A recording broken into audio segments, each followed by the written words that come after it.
My name is Alex, I'm 28 years old, I'm from South London. I was diagnosed in 2019 and at the point of diagnosis it was pretty shocking, pretty horrifying. It's a real life-changing experience to be told that you've got a tumour growing inside your head. 2015, 2016, I noticed some mild hearing loss on the right side of my ear. Didn't really know what it was caused by, what it was down to.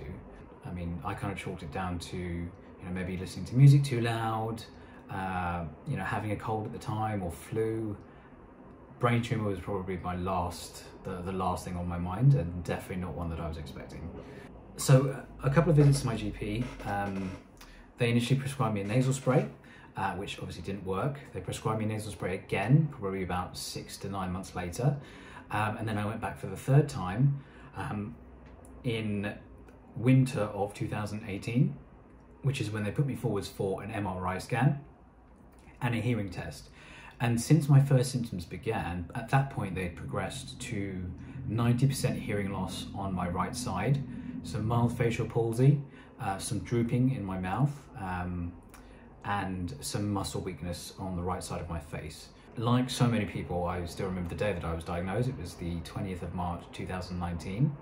And just to show how kind of unexpected I was for that diagnosis, I went to the hospital by myself to get my results.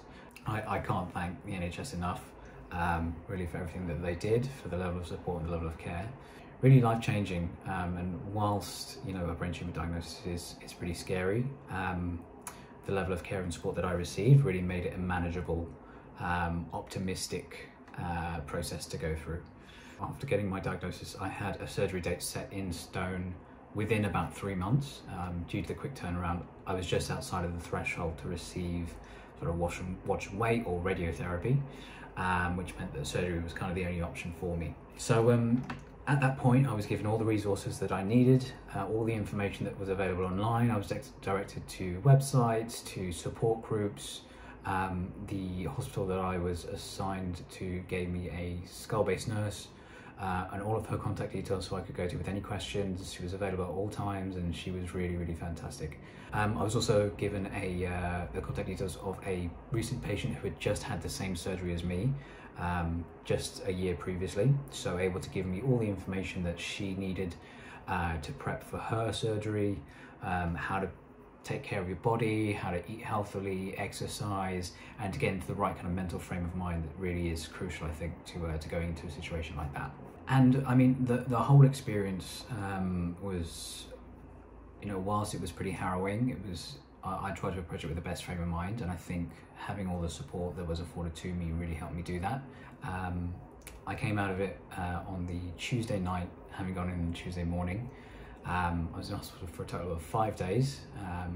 1 day prep on the Monday, operation on the Tuesday, and I was discharged home to recover on the Friday. It's super important that people fill in the surveys. It just helps everyone to make better recommendations for the future, to ensure that people that are going through this and are diagnosed or are being diagnosed now, will be diagnosed in the future, get the best level of care that they really need. And obviously all the efforts that everyone's putting into the Brain Tumour Charity, you guys are really changing lives, and I think it's super important to really highlight the work that you do. Your opinion really matters, and the only way that we can sort of overcome this disease for the future is by getting involved and sharing our views, sharing what worked and sharing what didn't.